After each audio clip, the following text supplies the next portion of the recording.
Scott, she's been doing that for 16 years, but does it get any less impressive every time you see it?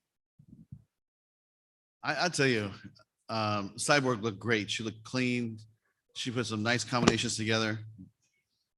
But Leslie really impressed me. I mean, I don't think I can remember the last time Cyborg went 5 rounds.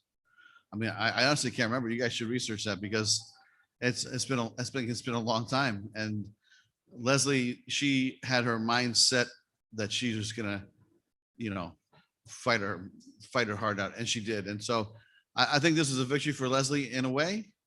And Cyborg looked like a very smart, tactical, not rushing, taking her time on her punches, and she did what she had to do, and and she looked great for sure. And I mean, as a promoter, how many fighters do you think that are there out there that can even compete with her at this point? I know she called out Kat Zingano. Maybe there's a few others as well. Yeah, I mean, listen, I just like Leslie, there's girls that call us all the time and say, I want to fight Cyborg, and it doesn't stop. It keeps coming. So listen, these ladies want to challenge themselves. They want to fight the world's best, and they know she's the GOAT. So they all have a bullseye for her. It's pretty unusual, I think, in MMA for a champion to kind of get on the microphone after a title defense and say who they want next. Do you like that Zingano fight? Yeah, I mean, listen, that's one of the reasons we bought Kat here is that, she has a victory, I believe, over Amanda Nunes. So this is something that I think that she came here to fight Cyborg. And I think she's had a couple fights and she feels pretty good about it. Will we do that fight next? I'm not sure, but we'll definitely have a conversation, next week with everybody. In the co-main event, Leandro Higo defeating Darion Caldwell. Did you agree with that decision? And what do you do with Higo? He's great at bantamweight, but he misses weight a lot. Yeah, that's a tough one because, I didn't see that fight, the exact scoring, like how it came out. Listen, I don't want to second guess the judges and the refs because that's a very tough job. But I had it a little bit closer than what the score was. So, to me, I thought that DC looked good. I thought he was busy. I thought he was, doing what he had to do. And Higo, he's a great fighter too. So, he won the fight. He gets to advance. DC has to maybe rebound just a little bit and see, what's next for him. But I think we're going to keep both those kids busy and get them going. And then the main card opener, Valerie Loretta getting her first professional loss. Where do you think her stock's at right now? Where do you think it's at? As a promoter, are you still very high on her future, or what do you think she needs to do from here? The one thing you have to remember about Valerie is she's still a young fighter, right? She only has 4 fights. Talk to me after she has 10, 11, 12 fights, then we'll have a better picture of that. But I was sitting there talking to Dan because she works out at AT&T in Florida. And, we said, hey, she's young. She'll rebound. She'll work on her ground game. She'll, eventually put it all together. So she's got time. And I know that, especially what Dan was telling me, he says, Scott, this girl is in the gym and she's throwing bombs at people. Like she wants to fight. She wants to fight everybody all the time. So she's got that spirit. It's just, put a little bit more pieces together, work on transitional, elements of MMA, and she'll get it together. Mike? Scott, congratulations on a great night. I just had one question. It doesn't really regard to the card itself, but I know you've been asked a lot about the middleweight division and where Gegard Mousasi is going to go. And I know you're planning on having him fight this summer. And I thought that the plan seemed to be that he would fight John Salter, but a couple of times in the broadcast, it was mentioned that Mousasi was going to fight Tokov. Is that the fight, or do we know where we're going with that? Yeah, that's the fight with Gegard is not decided, but I believe we'll, have that fight together probably by the end of this week, have a date. And, I want to talk to Gegard first about his opponent before I get it out to the media, but Gegard will fight in the next few months. And, we'll announce opponents soon.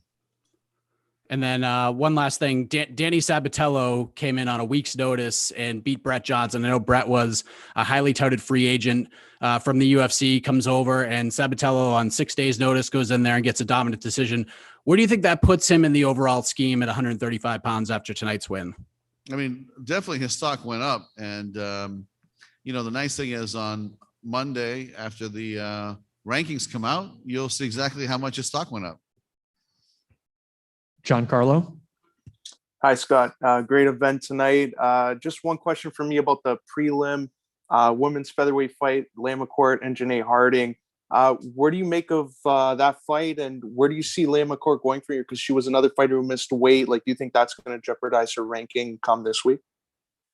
I mean, fighters should make weight, and she traveled a long way, and and didn't make it. But I'm sure the next time she fights, she'll be fine. This is the first time ever that I've heard of her missing weight, so I don't think it's an ongoing issue or an ongoing problem. Will be an ongoing problem.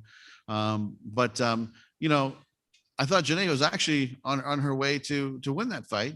Then she got caught with that up kick, and then she got submitted. But hey, Leah's a tough girl, and she is the one that asked for that fight and actually wanted to step up her competition. So hats off to her. And if Janae was here and I was talking to her, I'd tell her, hey, don't put your head down. You're doing great, and this is just another fight, another experience, and you just move forward from here. Chris?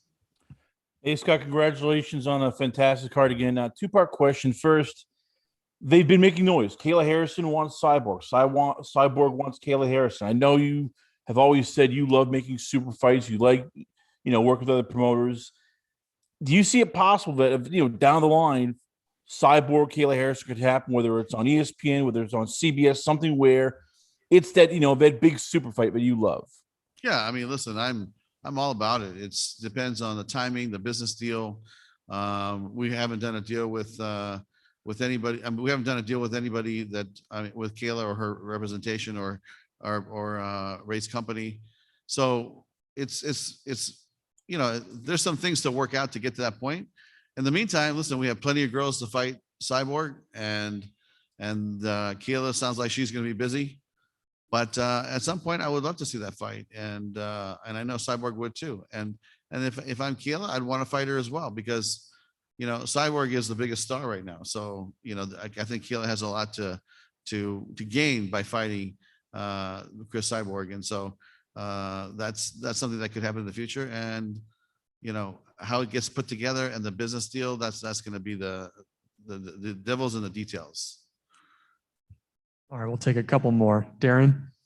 Scott, congratulations on another wonderful event there at Mohegan Sun. All of the matches on the main card, except the main event, technically went the distance. Is that something that you're happy about as a promoter? I'll tell you, it's when you look at tonight's card, I thought we had a great fight card, and I'm proud of the fight card that we put together. And I thought, Mr. Van Sant's fight was unbelievable. I thought it was a great fight. The main event, I think Chris probably looked the most seasoned I've ever seen her, because usually she's a little bit busier, but this time she looked very tactical and very, very seasoned, and a veteran, that she is. So she didn't waste a lot of technique, didn't waste a lot of time. I thought she did what she had to do. And then, the fight with Valerie, I think that everybody got something out of tonight's event. So, but from top to bottom, I thought the fights were solid and they delivered. Maria? Hi, Scott. Maria with Throwing Bows podcast. Again, I have to agree, wonderful event. I know you've already been asked about Valerie, but I'd like to kind of switch gears and ask about Hannah. She put on a fantastic performance, obviously winning the fight. And in her post-fight, she seemed to allude that she was unsure of her future at Bellator. So based on her performance and her win over Valerie, do we expect to see her in the rankings next week? And what does her future look like at Bellator? Well, I can address the ranking. The ranking is really done by the media. And so the media will decide where she ends up in the ranking. Listen, she beat Valerie. I thought, she did a good job. She did what she had to do. To me, I think we'll definitely, work with her again, and you'll see her in the cage, hopefully soon. Last one here. Gabriel? Hey, Scott, I just want to ask you, you announced today that Juliana Velasquez will be making her title defense against Denise. I was just wondering about the decision to have her fight Denise first. I think a lot of people were maybe thinking it would be Liz Carmouche. Yeah, I think that this is something that we talked with the fight team internally. They felt really good about it, and we pulled the trigger. And I'm telling you, this fight is going to be a barn burner. You know, a lot of people underestimate Denise Keholt's MMA skills because she's a world championship kickboxer. And if you look at Juliana's style, she is a striker as well. So I think you're going to see fireworks on the July 16th card. All right, great. Thanks for the time, Thank you. Scott.